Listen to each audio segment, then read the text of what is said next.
কিছু পরিকল্পনা আছে, 1 বছরের মধ্যে কিছু পরিকল্পনা আছে।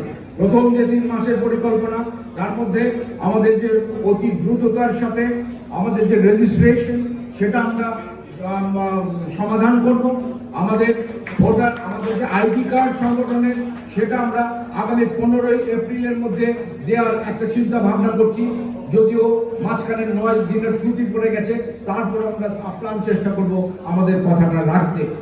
তৃতীয়ত, আমরা চেষ্টা করব, আমরা আপনারা জানেন যে আমরা প্রথম যে প্রোগ্রামটা করেছিলাম জনসমক্ষে প্রেস ক্লাবে, নারী ধর্ষণের বিরুদ্ধে আমরা প্রেস ক্লাবে সোচ্চার হয়েছিলাম।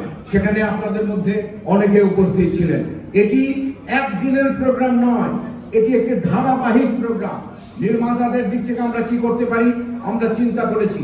আমরা এখানে ওটিটি প্ল্যাটফর্মের চরকির রেদওয়ান রনিকে দেখতে পাচ্ছি, আমরা বিঞ্জেকে দাওয়াত করেছিলাম, আমরা হইচই বাংলাদেশকে দাওয়াত করেছিলাম।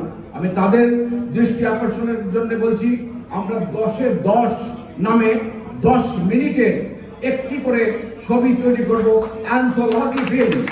এই ছবিটার বিষয়বস্তু থাকবে ভায়োলেন্স এগেইনস্ট ওমেন।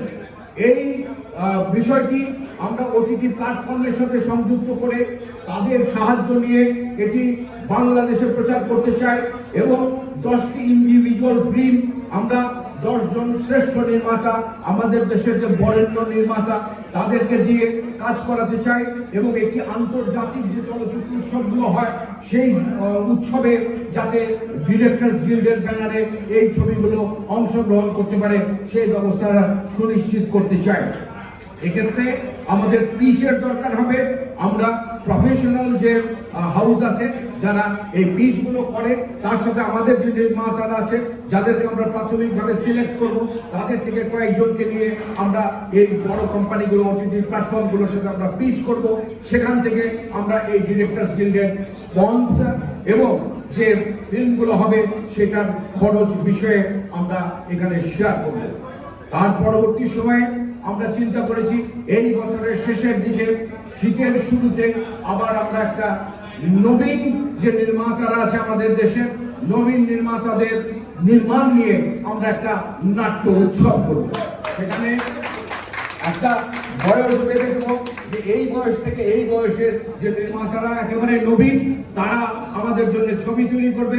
একটা জুরি বোর্ড থাকবে, সেই ছবিটার পুরস্কার হবে এবং অন্যান্য নির্মাতারা তাদেরকে উৎসাহিত হবে। আমরা সারা বছর ব্যাপী আমাদের দেশের শ্রেষ্ঠ যে নির্মাতারা আছে তাদের বিভিন্ন ভালো ভালো কাজ প্রদর্শনের ব্যবস্থা করব। এখানে আমাদের যে প্রচার সম্পাদক এবং বিভিন্ন দপ্তরের সঙ্গে আমরা বসেছি, আমি এবং সেক্রেটারি ফারিদুল হাসান, তাদেরও কিছু সুনির্দিষ্ট কর্মকাণ্ড রয়েছে।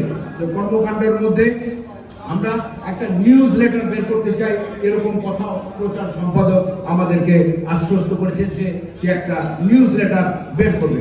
এবং অন্যান্য যে নাটকগুলো হয়, সেরা কাজগুলো হয়, ক্লাসিক্যাল যে কাজগুলো হয়,